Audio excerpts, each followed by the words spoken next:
ఒక వినూత్నంగా ఆలోచిస్తున్నాం. ఈరోజు నాకు కొత్త అనుభవం. మీరందరూ చూశారు మొన్నటి వరకు క్వాంటమ్ కంప్యూటర్. క్వాంటమ్ కంప్యూటర్ అంటే ఎవరికి ఐడియా ఉండేది కాదు.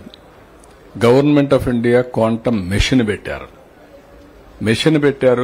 క్వాంటమ్ కంప్యూటర్స్ మాత్రం ప్రోత్సహించాలనుకుంటే అక్కడక్కడ ఎవరైతే నాలెడ్జ్ ఉందో వాళ్ళందరూ చెప్పి కొన్ని ఐఐటీలో కూడా కొన్ని సెంటర్స్ పెట్టి వాళ్ళందరినీ నెక్స్ట్ లెవెల్కి ఇన్నోవేషన్కి వెళ్ళమన్నారు. కానీ ఎవరు ముందుకు పోకపోతే మనం ఏం చేశామంటే ఐబీఎం క్వాంటమ్ కంప్యూటర్ ఉంటే అమెరికాలో ఉంటే వాళ్ళతో మాట్లాడి వాళ్ళ ఖర్చే పెట్టుకొని ఐబీఎం క్వాంటమ్ కంప్యూటర్ టీసీఎస్తో కలిసి ఎల్ఎన్టీతో కలిసి జనవరికి ఎస్టాబ్లిష్ చేసే పరిస్థితికి వచ్చాం. ఆ తర్వాత అందరితో మాట్లాడితే ఇక్కడ ఒక సెషన్ పెట్టారు మా వాళ్ళు. 50 మంది వచ్చారు. ఇప్పుడు 50 మంది వచ్చి 2 ఏళ్లలో క్వాంటమ్ కంప్యూటర్స్ అమరావతి నుంచి మ్యానుఫ్యాక్చర్ చేస్తామనే పరిస్థితికి వచ్చారు. అంటే క్వాంటమ్ అంటే తెలియని ఆలోచన నుంచి ఇప్పుడు క్వాంటమ్ కంప్యూటర్స్ మేమే మ్యానుఫ్యాక్చర్ చేసి ప్రపంచానికి అందిస్తామనే పరిస్థితికి వచ్చారంటే that is where government has to play positive role అన్నమాట. ఇలాంటి ఒక వినూత్నమైనటువంటి కార్యక్రమాలన్నీ కూడా ఈసారి చేశాం. నా జీవితంలో ఎప్పుడు కూడా చాలాసార్లు చూశాను. దావోసు పోయాం, మన కంబైన్ ఆంధ్రప్రదేశ్లో కండక్ట్ చేశాం, మళ్లీ లాస్ట్ ఇయర్ కండక్ట్ చేశాం, ఈసారి కండక్ట్ చేశాం.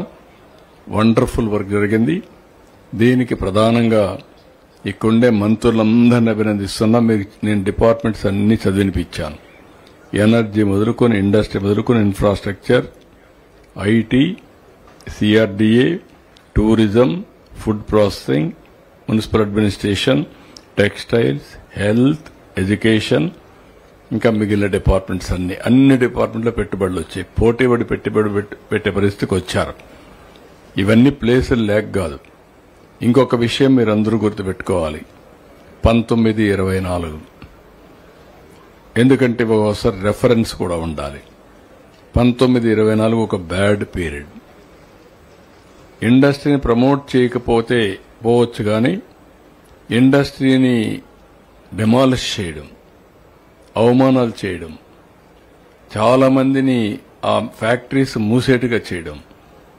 ఈరోజు మీరు ఇంకొక పక్కన చూస్తే సోలార్ ఒక కేస్ స్టడీ. అలాంటివి ఎన్నో జరిగాయి. సోలార్లో ఏం జరిగింది, వాళ్ళందరూ కూడా ట్రాన్స్పరెంట్గా టెండర్లు పెట్టుకొని వాళ్ళకందరికీ ఆ రోజు సోలార్ ఇస్తే దానివల్ల ఈరోజు ఒక రెవల్యూషన్ వచ్చే పరిస్థితికి వచ్చింది, ఒక బ్రేక్ త్రూ వచ్చే పరిస్థితికి వచ్చింది. అలాంటి సెక్టర్ని దెబ్బతీయడానికి కావాలని అలిగేషన్స్ పెట్టి వాళ్ళ దగ్గర పవర్ కొనకుండా కావాలని చెప్పి మొండికేశారు. గవర్నమెంట్ ఆఫ్ ఇండియా చెప్పింది, ప్రపంచం అంతా కూడా దాన్ని నిరసన తెలియజేశారు. కోర్టుకు పోయారు వాళ్ళు, ఎందుకంటే వాళ్ళు పెట్టిన పెట్టుబడులు. తర్వాత కోర్టు డైరెక్షన్ ఇచ్చారు, కానీ వీళ్ళు కరెంటు వాడుకోలేదు. సోలార్లో మీకు అందరికీ ఒక ఐడియా ఉండాలి, ప్రజలకు కూడా ఉండాలి.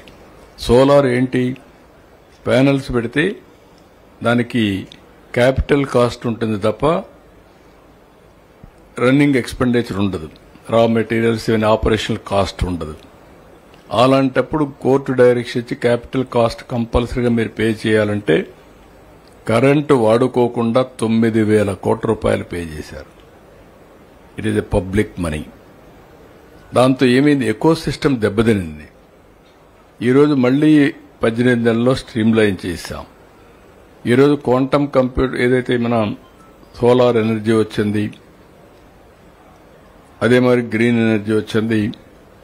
దీంతో గూగుల్ ఏఐ $15 బిలియన్ పెట్టడానికి ముందుకు వచ్చారు. గ్రీన్ ఎనర్జీ లేకపోతే గూగుల్ రాదు.